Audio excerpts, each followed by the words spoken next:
자, 오늘은 무엇이 우리로 염려하게 하는가라는 제목으로 오늘 말씀을 나누고자 합니다. 재미있는 통계가 나왔었습니다. 영국의 타블로이드 신문인데 더 선이라는 신문사가 있습니다. 거기서 사람이 평균 80년을 산다고 가정했을 때 그 80년의 시간을 어떻게 보냈는지에 대해서 조사를 해본 거예요. 오랜 기간 동안에. 그런데 보니까 80년 동안에 저와 여러분이 일하는 시간이 27년이에요. 상당히 많은 시간을 이렇게 소비하고 있죠. 그리고 잠자는 시간이 24년이나 됩니다. 사람마다 다를 거예요. 잠이 많은 사람은 더 많이 잘 거고. 근데 그 중에 또 특이한 것을 보니까 사람을 기다리는 시간이 2년이나 됩니다. 그렇기 때문에 항상 약속 시간에 늦는 사람은 남의 소중한 시간을 빼앗는다고 생각을 하면 되는 거예요. 2년 동안 기다리는 거예요. 그리고 화내는 시간이 2년이랍니다. 반면에 우리가 즐거워하고 미소 짓는 감사하는 시간은 88일도 안 된답니다. 그러니까 이런 어떤 통계를 딱 받았을 때 어떤 마음이 드느냐면 정말 인생 똑바로 살아야 되겠다. 아니 60%가 넘는 시간이 일하는 시간, 잠자는 시간인데 사실 가족들을 우리가 돌아봐도 그래요. 저도 저희 아들, 딸하고 시간을 보내는 시간을 계산해 보면 정말 너무 적더라고요. 왜냐하면 집에서 같이 있지만 각자 방에서 따로 생활하잖아요. 근데 엄격하게 하루에 그러면 대화하는 시간이 10분이다, 20분이다 이렇게 계산하면 하루에 24시간 동안에 사랑하는 가족들과 보내는 시간은 너무나 작은 거죠. 물리적인 시간도 굉장히 적지만 질적인 시간도 굉장히 적어요. 그냥 주고받는 간단한 안부, 뭐하니? 공부하고 있어요. 그래 공부해라. 뭐 먹고 싶은 거 없니? 근데 똑같은 패턴의 똑같은 질문으로 그냥 끝나는 경우가 많아요. 정말 자녀들이 부모의 도움이 필요할 때 쉽게 말을 걸지 못하는 그런 상황을 우리가 지난 후에 알고 난 뒤에 가슴 아파할 때도 상당히 많이 있습니다. 근데 화내는 시간이 2년이라는 부분에 대해서 한번 생각을 해봤어요.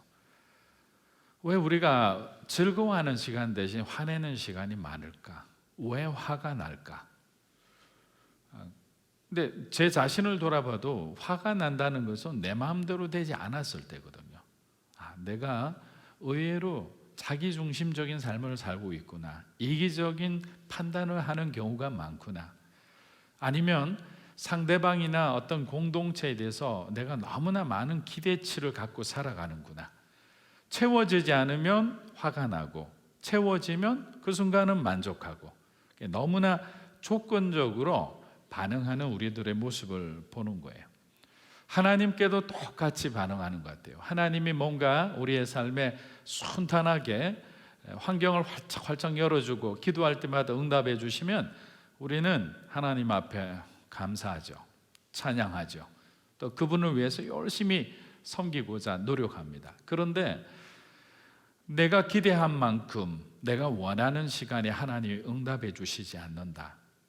그 다음부터 눈동자가 흔들리기 시작하죠. 마음이 복잡해지기 시작합니다. 그리고 조금씩 불편한 모습과 그리고 말과 행동을 하나님 앞에 어깃장 놓듯이 그냥 표현하기 시작하는 거예요. 가장 쉽게 표현하는 것이 여러분이 말씀과 기도를 스스로 끊어내는 거죠. 예배 가는 걸 소홀히 하는 거죠. 하나님 사랑하기보다는 세상을 바라보는 시간이 더 많아지는 거예요. 사람에게도 똑같고 하나님에게도 똑같은 것 같아요. 그런데 이 모든 것은 결국에는 어떤 것을 기대할 때 기대한 것이 이루어지지 않았을 때 찾아오는 우리 안의 두려움인 것 같아요. 근데 그 두려움을 찾아보면 염려라는 것이 이렇게 가장 밑바닥에 자리 잡고 있는 거예요. 왜 우리가 염려할까? 근데 염려라는 이게 찾아오는 이유는 저는 한 3가지로 한번 보았습니다. 첫 번째는 저와 여러분의 믿음이 연약해질 때 염려는 찾아오는 거예요. 믿음으로 바라보면 이거는 내가 할 수 없는 거야. 하나님이 하실 거야. 그러니까 우리는 주님이 말씀을 통해서, 사람을 통해서, 기도를 통해서, 예배의 자리를 통해서 주님이 보여주시는 그 길을 우리는 순종해 나가면 돼. 아주 심플한 신앙을 갖고 있으면 복잡하게 힘들어할 필요가 없는 거죠. 걱정할 필요도 없는 거예요. 그런데 염려가 찾아온다는 자체는 하나님에 대한 올곧은 믿음이 흔들릴 때 항상 찾아옵니다. 염려라는 단어를 그래서 한번 찾아봤어요. 원래 의미는 무슨 의미인가 보니까 헬라의 메림나우라는 단어인데, 이 단어가 나누어지다, 분열되다라는 뜻을 갖고 있는 거예요. 염려라는 단어는 나누어지다, 분열되다라는 뜻을 갖고 있죠. 이 말은 뭐냐면 우리가 염려한다는 것은 하나님을 향한 우리의 마음이 모아지지 않고 나누어지는 상태가 되는 거예요.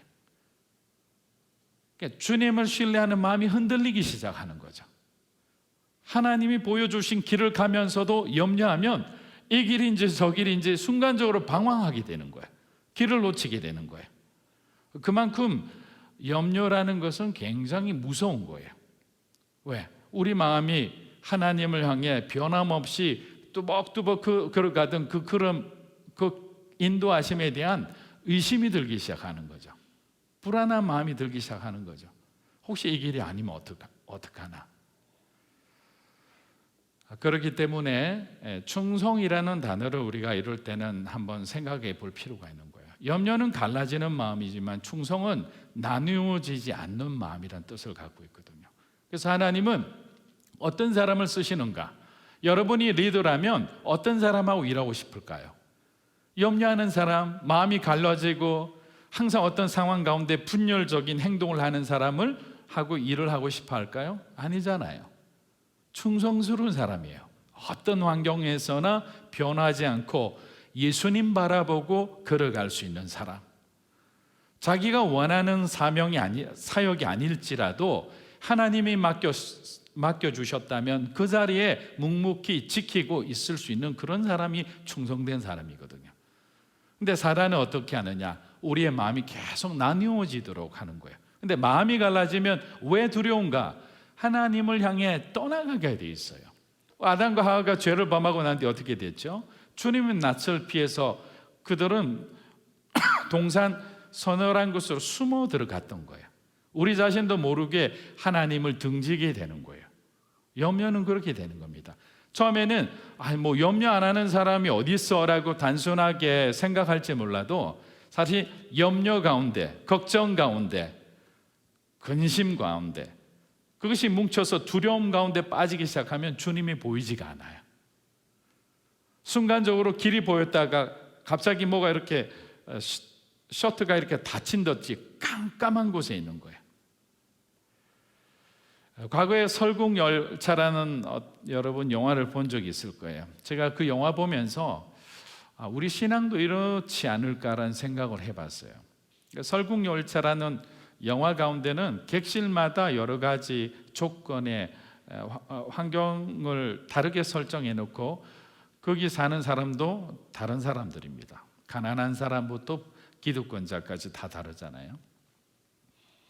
신앙에도 여러 가지 방이 있는데 우리는 그 방을 거치면서 하나님께로 가까이 가는 것이 아닐까라는 생각을 해봐요. 어떨 때는 우리가 방문을 여는데 거기는 하나님이 우리를 홀로 두는 방이 있어요. 그 공간이 있거든요.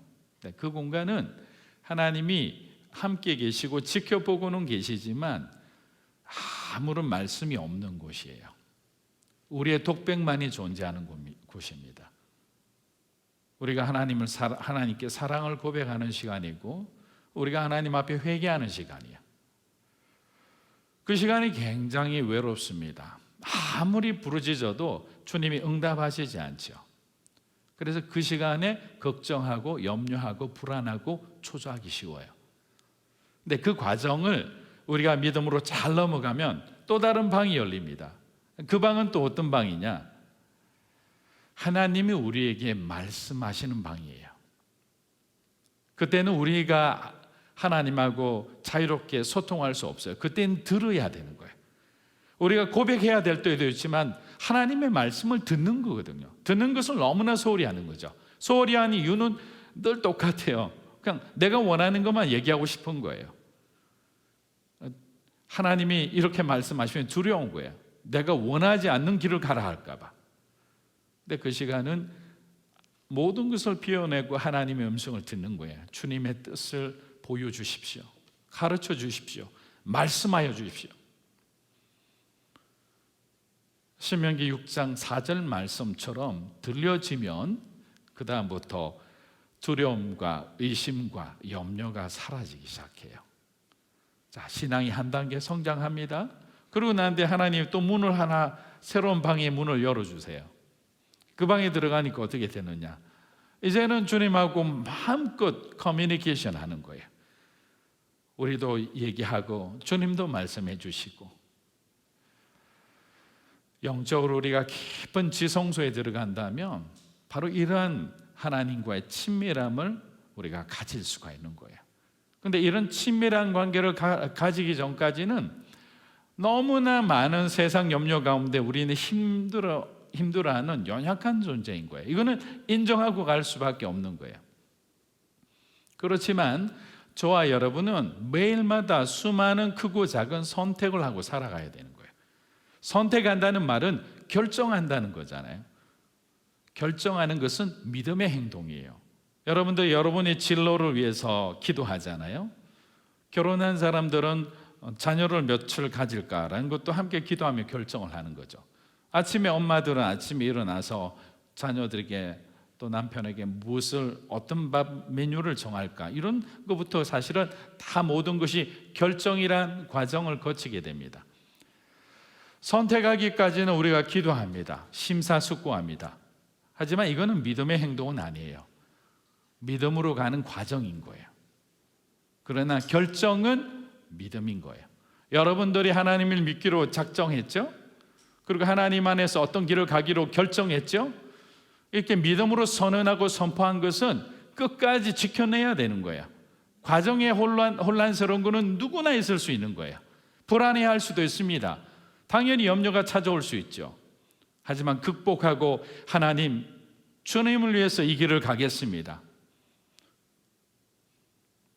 어떤 상황이 변해도 흔들리지 않겠습니다 라고 하면 마지막까지 그렇게 살아내야 되는 거예요. 우리 27절을 한번 보겠습니다. 27절 시작. 그 길을 한 자라도 더할 수 있겠느냐. 자, 염려함으로 그 길을 한 자라도 더할 수 있겠느냐. 자, 키라는 것은 여러분과 저와 여러분의 신체 사이즈죠. 또 다른 면에서 보면 성장이란 관점에서 보면 저와 여러분의 삶의 환경이 좋아지는 거죠. 또 어떤 부분은 이렇게 해석도 합니다. 수명, 인간의 수명으로 해석하기도 합니다. 수명이 늘어난다. 자, 있을 수 없는 일들이 일어난다. 우리가 기대치 않은 일들이 일어난다. 그것이 좋은 일이겠죠. 그런데 이게 염려함으로 그렇게 된다는 것은 아니지 않느냐라는 반어법의 말이잖아요.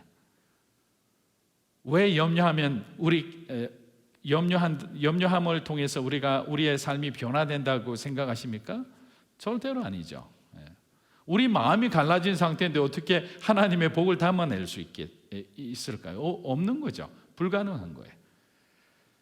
예수님이 말씀하시고자 하는 핵심 메시지는 염려하지 말고 하나님을 더욱 의지하라라는 거예요. 예수님을 더욱더 믿고 주님을 끝까지 의지하고 바라볼 때 염려함으로 키가 자라는 것이 아니다. 하나님을 바라봤을 때 그 문제가 해결되지 않았느냐라는 거예요. 믿음이란 건 결국에는 예수님 안에서 허락되어진 것이잖아요. 근데 우리는 주님의 은혜를 너무나 잊어버리고 살 때가 너무 많은 거예요. 십자가, 부활, 때로는 부담스럽게 들리는 거예요.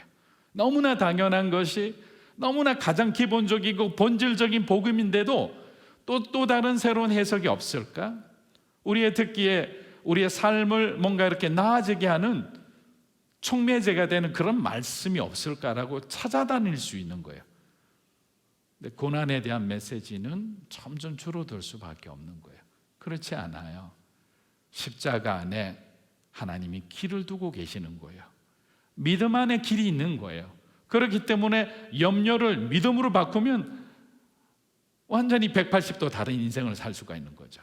왜냐하면 염려라는 것은 그리스도와 분리된 상태잖아요. 갈라진 상태잖아요. 믿음은 뭐죠? 그리스도와 온전히 연합된 상태라고요. 하나 된 상태잖아요. 그리스도 안에 거하는 모습이 믿음이라는 것이죠. 그런데 염려는 그리스도 밖에서 외치는 거예요. 그리스도 안에 있는 모든 하나님의 약속의 그 축복의 약속들, 그 은혜들, 하나님이 주시는 상급들, 그것을 우리가 그리스도 밖에서 아무리 외친들 그것이 우리의 것이 될까요? 될 수가 없습니다. 그래서 계속적으로 우리는 이 어떤 불신앙의 악순환을 거듭하면서 계속 좌절, 실패, 고통, 고난, 아픔, 이 부정적인 그늘진 인생을 계속 살아가게 되는 거예요. 두 번째는 왜 우리가 염려에 빠지느냐? 물질이나 사람이나 무엇인가에 욕심을 가지면 사실 염려는 자동으로 찾아오게 됩니다. 우리가 보통 뭔가를 여러분이 사랑하는 것들이 있잖아요. 그럼 염려가 찾아와요. 자, 사랑하는 사람하고 만나서 이제 교제를 합니다. 그러면 너무나 기쁨이 오죠. 행복해요. 근데 행복하는 동시에 염려가 찾아옵니다. 왜? 이 행복이 깨어질까 봐. 혹시나 이 사람이 하나님이 주신 사람이 아닐까 봐. 하나의 좋은 것을 얻는 동시에 우리는 그 반대의 부정적인 결과를 두려워하기 마련이에요. 자, 자녀들이 잘 돼서 좋은 대학에 갔어요. 그럼 그걸로 끝났나요? 할렐루야 하면서 하나님 기도 응답해 주셔서 감사합니다 라고 끝나는 게 아니라 대학생활을 어떻게 잘할까? 좋은 친구 만나야 될 것인데, 또 좋은 직장에 진학해야 될 것인데, 계속 염려가 쌓이지 않는 거예요. 근데 다시 한번 말씀드리지만 염려로 드려지는 기도는 하나님 앞에 응답되는 기도가 아닌 거예요. 왜? 마음이 갈라진 가운데 주님을 어떻게 보면 불신하는 가운데 있는 모습이잖아요. 요한복음 14장 1절에 이런 말씀하잖아요.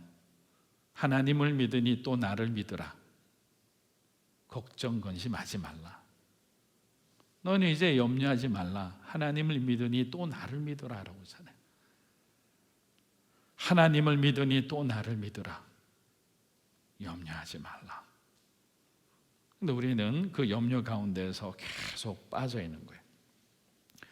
그래서 내가 바라는 것이 있다면 염려하는 것은 당연한데, 끝까지 그 소망을 붙들고 살아갈 수 있는 것은 하나님과 우리의 삶이 연결될 때 가능한 거예요. 우리의 믿음이 주님하고 접속하는 거예요. 그러면 바라는 것들이 잠깐 내가 원하지 않는 형태로 왔다 갔다 하더라도, 마치 풍랑이 있는 그런 환경 가운데서도, 폭풍 가운데서도 우리는 안전함을 누릴 수 있는 거예요. 염려하는 인생은 절대로 안전하지 못합니다. 또 때로는 이런 얘기를 해요. 기도 제목, 여러분들이 이제 큐티 모임 하다 보면 이렇게 하잖아요. 어떤 사람들이 기도 제목을 내는데 찬찬히 들어보면, 여러분들도 내는 여러분의 기도 제목을 보면 대부분 뭐냐면 염려 가운데 내는 거예요. 건강을 위해서 기도한다면 건강이 염려돼서 사실은 기도 제목 내는 거잖아요. 우리 자녀가 이번에 이렇게 시험을 치르는데 시험을 잘 치르게 해 주십시오라는 것은 반대로 하면 혹시 얘가 다쳐서 이렇게 좋은 컨디션 안에서 어떤 시험을 잘 치르지 못할까 염려해서 기도하는 거예요. 부탁하는 거예요. 어떤 보험 들듯이. 사실은 그게 아니죠. 이렇게 부탁하는 거죠. 저희 아들이 이번에 고3 대학 입학 시험이 있습니다. 열심히 했어요. 제가 볼 때도. 이 결과에 대해서 당당할 수 있도록 기도해 주십시오. 잘 성적이 나오면 하나님 앞에 감사해서 열심히 그리고 그 성적에 맞는 대학에 합격하게 해주시고, 만약에 잘못 나왔을 때는 자기의 실수와 실패를 하나님 안에서 다시 한번 돌아볼 수 있도록 절대로 좌절하지 않고 믿음으로 오히려 더 성장하고 성숙할 수 있도록 기도해 주십시오 라고 하는 거예요. 그런데 우리가 왜 염려하며 기도하느냐면, 아까 말씀드린 것처럼 내가 바라는 소망이 있잖아요. 대학에 붙었으면 좋겠는 거예요. 떨어진 거 생각도 안 하는 거예요. 그러니까 내 기대치가, 우리가 기대를 하는 것이 나쁘다는 것이 아니고, 하나님이 우리를 향한 하나님의 뜻을 묻기 전에 이미 우리가 결론을 다 짓고 있는 거예요. 그대로 해주셔야만 합니다라고.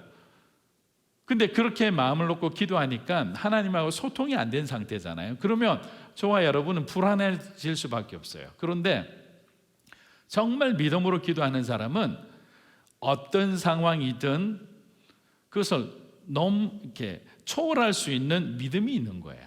왜냐하면 우리 인생의 주인이 하나님이시니까. 내가 이것을 실패한다면 또 다른 길이 있을 거야. 하나님 그쪽에서 우리 자녀들을 아주 크게 쓰실 거야. 그리고 이 자녀는 자기가 잘나서 잘했다는 것이 아니라 하나님이 은혜를 주셔가지고 은혜 가운데서 자기가 이렇게 살게 됐다는 걸 알고 주신 재물들, 영향력, 하나님 나라 위해서 귀하게 쓰임받을 거야. 이게 툭툭 털고 성큼성큼 걸어가야 되는 거예요. 자꾸만 여기서 내가 원하는 것을 계속 계산기 두드리다가는 사실은 우리의 신앙은 갇힌 신앙이 되는 거예요. 닫힌 신앙이 되는 거예요. 절대로 열리지가 않는 거예요. 열린 신앙이라는 것은 저와 여러분의 인생을 온전히 하나님께 맡긴 상태예요. 성령이 완전히 지배하는 그런 상태가 정말 하나님이 원하시는 그런 믿음이 아닐까 생각해 봅니다. 야고보서 1장 22절에서 25절 한번 읽어보겠습니다. 야고보서 1장 22절에서 25절 시작. 말씀을 행하는 자가 되고 듣기만 하여 자신을 속이는 자가 되지 말라. 누구든지 말씀을 듣고 행하지 아니하면 그는 거울로 제 자신을 보고 가서 그 모습이 어떠했는지를 곧 잊어버리거니와, 자유롭게 하는 온전한 율법을 들여다보고 있는 자는 듣고 잊어버리는 자가 아니요 실천하는 자니 이 사람은 그 행하는 일에 복을 받으리라. 아멘. 22절을 보니까 말씀을 행하는 자가 되라라고 합니다. 우리 좌우에 있는 분에게 말씀을 행하는 자가 되십시오 한번 인사하겠습니다. 말씀을 행하는 자가 되십시오. 네. 왜냐하면 듣기만 하는 자는 자기를 속이는 거예요. 염려하는 크리스천은 말씀은 들어요. 엄청 많이 들어요. 또 열심히 있게 모든 교회 예배는 참석하는 거예요. 그런데 그 말씀의 메시지가 자기의 삶에 투영되지 않아요. 들어갔는데 나오지가 않아요. 제가 항상 말씀드린 것 중에 가장 위험한 크리스천은 은혜의 입구는 큰데 출구가 없는 그 그리스도인이 있어요. 받은 만큼 쏟아내지 않잖아요. 나누지 않잖아요. 여러분 지혜를 주셨잖아요. 여러분에게 지식을 주셨죠. 시간과 건강과 물질 주셨죠. 하나님 위해 쓰지 않으면 마르게 됩니다. 어느 순간 하나님이 걷어가주시면 아무것도 없게 되는 거예요. 그런데 흘려보내기 시작하면 놀랍도록 하나님은 축복하십니다. 그래서 상징적인 문학적 표현으로 우리에게 주신 축복이 30배, 60배, 100배의 축복인 거예요. 그 축복은 나누는 자예요. 근데 그 나누는 자는 어떤 자냐? 우리가 넉넉해서 나누는 게 아니에요. 사실은 과부의 두 렙돈을 통해서 하나님 보여주신 메시지가 뭐냐면, 자기의 형편이 어렵고 부유한 거에 관계없이 구별돼서 하나님 앞에 정성을 다해서 예물 드리는, 시간의 예물, 어떤 몸의 예물, 어떤 여러분의 재능의 예물을 드릴 때 하나님은 그것을 흠양하시는 거죠. 받으시고 다시 갚아주시는 거예요. 그것이 상급이에요. 그래서 우리가 주님이 보시든 안 보시든 우리에게 주어진 삶에 충실히 살아갈 때 하나님은 우리 인생 가운데 하나님이 함께 하셨다는 걸 모든 사람이 알 수 있도록 복을 주시는 거예요. 그래서 사람들이 보는 거예요. 왜 저 사람 저렇게 복을 받을까? 세상 가운데 좋은 대학 나온 것도 아니고 뭐 집안이 좋은 어떤 엄친아도 아닌데 주변에 보면 항상 사람이 많아요. 말 한마디에도 그 사람 한마디에 사람들이 쫓아가기 시작하는 거예요. 하나님의 은혜가 머물고 있는 거예요. 은혜 안에 권위가 있잖아요. 주님의 권능이 있잖아요. 하나님의 임재가 있잖아요. 그 영향력 아래 모이게 돼 있는 거죠. 전능자의 그늘 안에 모이듯이 그렇게 모이게 되는 거예요. 근데 염려하기 시작하면, 욕심 부리기 시작하면, 지나친 탐심을 갖기 시작하면 떠나는 거예요. 내가 붙들면 붙들 수 없습니다. 우리는 하나님 앞에 붙들려 가는 인생이에요. 붙들기 시작하면 힘이 딸리면 어떡해요? 놓칠 수밖에 없는 거예요. 근데 그분이 꽉 권능의 오른손으로 붙들어 주신다 생각해 보세요. 우리는 흔들리지 않는 거예요. 마지막 말씀입니다. 자, 마지막 세 번째는 우리가 왜 계속 염려에 빠질까? 우리가 죄 가운데 있을 때 그렇습니다. 어느 목사님 설교를 듣는데 한 교인이 찾아와서 이렇게 고백을 하더랍니다. 자신은 너무나 유복한 가정에서 젊은 시절 정말 자기가 해보고 싶은 거 다 해보고 살았대요. 해외여행도 자유롭게 가보고 뭐 호화 리조트에 가서 막 방탕하게 살았는데 예수님 믿고 신앙생활 하기 시작하는데 예배만 드리면 너무 그렇게 눈물이 나는 거예요.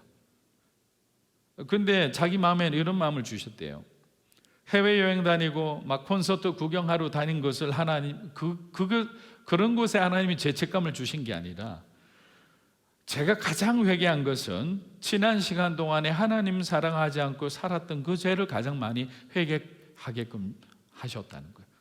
하나님을 사랑하지 않고 자기 마음대로 살았던 것, 너무나 헛되고 헛된 것을 위해서 살았구나라는 허무함이 몰리면서 세상 사랑하는 만큼 주님 사랑하지 못한 죄, 예수님 멀리한 죄, 그것이 너무나 그냥 가슴 아프고 후회된다는 고백이었어요. 우리가 죄 가운데 있으면 주님이 잘 보이지 않습니다. 그리고 그 죄가 주는 그 쾌락 가운데서 끊어내려고 해도 끊어지지가 않습니다. 그래서 우리는 죄를 끊어내는 가장 좋은 방법은 그 죄보다 저와 여러분이 예수님을 더 사랑하게 되는 거예요. 그래서 날마다 기도하는 거예요. 주님, 예수님을 더 사랑하게 해주십시오. 세상보다, 내 죄보다, 죄가 주는 이 쾌락보다 주님을 더 사랑하게 해달라고 몸부림치며 하나님 앞에 나아가는 거예요. 여러분의 상처보다. 그러면 우리를 자유케 해주시는 거예요. 진리를 알지니 진리가 너희를 자유케 하리라 했잖아요. 근데 이 자유는 무슨 뜻인지 아세요? 이 자유는 죄하고도 관련이 있는 거예요. 우리가 죄인 되었을 때는 우리는 죄를 지을 수밖에 없는 존재잖아요. 생각만 해도 죄예요. 우리 마음은 그냥 죄의 지뢰밭이에요. 근데 진리를 알고 난 뒤에 무슨 자유가 주어졌냐? 죄를 짓지 않을 수 있는 자유가 생긴 거예요. 그게 은혜인 거예요. 지을 수밖에 없는 자가 짓지 않을 수 있는 상태가 되었으니까 성령을 의지하기 시작하면 어떻게 되죠? 우리는 죄로부터 자유하게 되는 거예요. 그것이 진리 안에서의 자유한 거예요. 가장 먼저 죄로부터 자유할 때 우리는 그리스도와 하나 될 수 있는 거죠. 하나님이 주시는 축복을 누릴 수가 있게 되는 거예요.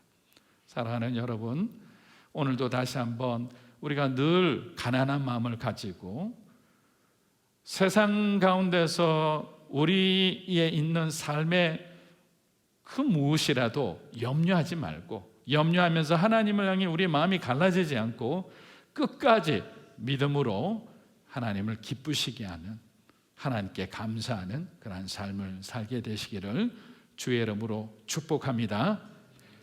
우리 함께 기도하겠습니다.